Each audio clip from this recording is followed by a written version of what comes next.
कैसे हो दोस्तों? उम्मीद है आप सभी अच्छे होंगे। आइए जानते हैं उत्तर प्रदेश की ताजा और बड़ी खबरें सिर्फ 10 मिनट में। इससे पहले आप ये वीडियो कहां से देख रहे हैं, हमें कमेंट करके जरूर बताइए। गरीब परिवारों को हर महीने 1,000 रुपए भत्ता। उत्तर प्रदेश सरकार ने गरीब परिवारों के लिए बड़ा ऐलान किया है।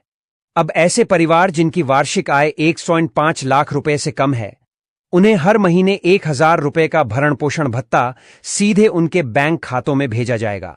यह पैसा महिलाओं के खाते में आएगा ताकि परिवार के खर्च में आसानी हो। योजना का लाभ उठाने के लिए आधार कार्ड और बैंक खाता लिंक होना अनिवार्य है। अनुमान है कि प्रदेश के लगभग 50 लाख परिवारों को सीधा लाभ मिलेगा। ग्रामीण इलाकों में यह योजना परिवारों की जरूरतों को पूरा करने में मददगार साबित होगी। स्कॉलरशिप पोर्टल का नया अपडेट। छात्रों की परेशानियों को देखते हुए राज्य सरकार ने स्कॉलरशिप पोर्टल को और आसान बना दिया है। अब छात्र केवल आधार नंबर डालकर लॉगिन कर सकेंगे और फॉर्म भर पाएंगे। पहले की तरह दस्तावेज अपलोड करने में दिक्कतें नहीं आएंगी। सरकार का दावा है कि इस बार 1 करोड़ से ज्यादा छात्रों को समय पर छात्रवृत्ति की किस्त मिलेगी। साथ ही कॉलेज और यूनिवर्सिटी स्तर पर भी छात्रवृत्ति वितरण की मॉनिटरिंग के लिए विशेष टीम बनाई जाएगी। किसानों के पुराने बिजली बिल माफ। मुख्यमंत्री योगी आदित्यनाथ ने किसानों को राहत देते हुए घोषणा की है कि 2020 से पहले के बिजली बिल माफ किए जाएंगे। इसके लिए एक अलग पोर्टल बनाया जा रहा है जहां किसान अपना आवेदन डाल सकेंगे। अनुमान है कि 25 लाख से ज्यादा किसानों को सीधा लाभ होगा। बिजली बिल माफी से किसानों की जेब पर बोझ कम होगा और उन्हें खेती में नई तकनीक अपनाने का मौका मिलेगा। कॉमन पोर्टल से सभी प्रमाण पत्र। प्रदेश में अब आय, जाति और निवास प्रमाण पत्र बनवाने के लिए अलग अलग विभागों में दौड़ने की जरूरत नहीं होगी। सरकार ने इन्हें एक कॉमन पोर्टल पर जोड़ दिया है। अब घर बैठे ऑनलाइन आवेदन से तीनों प्रमाण पत्र मिल सकेंगे। 15 दिन में प्रमाण पत्र ईमेल और पोस्ट दोनों से पहुंच जाएंगे। इससे लाखों युवाओं और नौकरी के इच्छुक लोगों को सबसे ज्यादा राहत मिलेगी। मुफ्त सिलाई मशीन योजना का नया चरण। महिलाओं की आर्थिक स्थिति सुधारने के लिए सरकार ने मुफ्त सिलाई मशीन योजना का दूसरा चरण शुरू किया है। इस बार 2 लाख महिलाओं को मशीन दी जाएगी। मशीन पाकर महिलाएं घर से ही रोजगार शुरू कर सकती हैं। इससे परिवार की आय बढ़ेगी और महिलाओं को आत्मनिर्भर बनने का अवसर मिलेगा। लाडली लक्ष्मी योजना में बड़ा फंड। राज्य सरकार ने बालिकाओं की पढ़ाई और भविष्य को ध्यान में रखते हुए लाडली लक्ष्मी योजना की राशि को बढ़ाकर 1.5 लाख रुपए कर दिया है। यह पैसा बच्ची के जन्म से लेकर उसकी पढ़ाई और शादी तक किश्तों में मिलेगा। सरकार का कहना है कि यह योजना बालिका शिक्षा और सशक्तिकरण की दिशा में मील का पत्थर साबित होगी।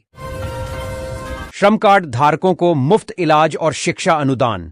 उत्तर प्रदेश के लाखों श्रमिक परिवारों के लिए बड़ी राहत आई है। अब श्रम कार्ड धारक परिवारों को मुफ्त इलाज मिलेगा।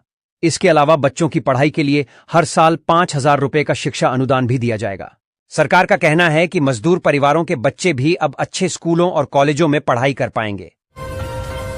जरूरी दस्तावेज अपडेट। अब स्कूलों और कॉलेजों में छात्रों को बड़ी राहत देते हुए सरकार ने फैसला किया है कि अब आधार कार्ड, वोटर आईडी और ड्राइविंग लाइसेंस अपडेट की सुविधा स्कूलों और कॉलेजों में उपलब्ध होगी। इससे युवाओं को घंटों लाइन में खड़ा नहीं होना पड़ेगा और समय की बचत होगी। यह सुविधा अगले महीने से पूरे प्रदेश में लागू की जाएगी। आवास योजना में 10 लाख परिवारों को लाभ। प्रधानमंत्री आवास योजना ग्रामीण के तहत उत्तर प्रदेश के 10 लाख परिवारों को पक्का मकान मिलेगा। सरकार ने आदेश दिया है कि अक्टूबर तक सभी चयनित परिवारों को पहली किस्त का पैसा जारी कर दिया जाएगा। यह योजना ग्रामीण गरीबों को सुरक्षित और पक्का घर देने में मददगार साबित होगी। दिव्यांगजनों के लिए नई सुविधाएं। दिव्यांगजनों के लिए सरकार ने नई योजनाओं की शुरुआत की है। अब उन्हें बैटरी से चलने वाली ट्राईसाइकिल, मुफ्त व्हील चेयर और दृष्टिहीनों को विशेष स्टिक दी जाएगी। इसके अलावा दिव्यांग छात्रों के लिए अलग से छात्रवृत्ति भी दी जाएगी।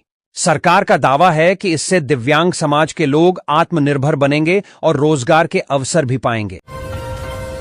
अयोध्या में सड़क चौड़ीकरण परियोजना तेज। राम मंदिर के आसपास की सड़कों को चौड़ा करने का काम तेजी से जारी है। प्रशासन ने लक्ष्य रखा है कि दिवाली से पहले सभी मुख्य मार्गों पर चौड़ीकरण पूरा हो जाए। इससे लाखों श्रद्धालुओं को सुविधा होगी और ट्रैफिक जाम की समस्या काफी हद तक कम हो जाएगी।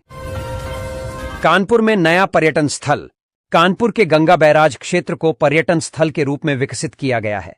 यहां बोटिंग, लाइट शो, सांस्कृतिक कार्यक्रम और फूड कोर्ट जैसी सुविधाएं उपलब्ध कराई जाएंगी। उम्मीद है कि इससे स्थानीय लोगों को रोजगार मिलेगा और कानपुर को पर्यटन नक्शे पर नई पहचान मिलेगी। काशी तमिल संगमम का अगला चरण। वाराणसी में प्रधानमंत्री नरेंद्र मोदी ने घोषणा की है कि काशी तमिल संगमम का दूसरा चरण अक्टूबर में आयोजित होगा। इस कार्यक्रम में उत्तर और दक्षिण भारत की सांस्कृतिक झलक देखने को मिलेगी। गोरखपुर मेट्रो रेल परियोजना को मंजूरी। गोरखपुर मेट्रो प्रोजेक्ट की डीपीआर को मंजूरी मिल गई है और अगले साल से निर्माण कार्य शुरू होगा। यह प्रोजेक्ट 30 किलोमीटर से ज्यादा लंबे रूट पर आधारित होगा और इसमें आधुनिक ट्रेनें चलेंगी।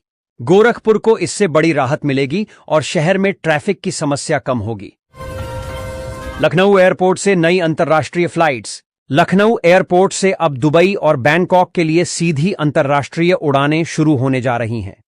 इससे उत्तर प्रदेश के व्यापारियों, छात्रों और पर्यटकों को काफी सुविधा मिलेगी।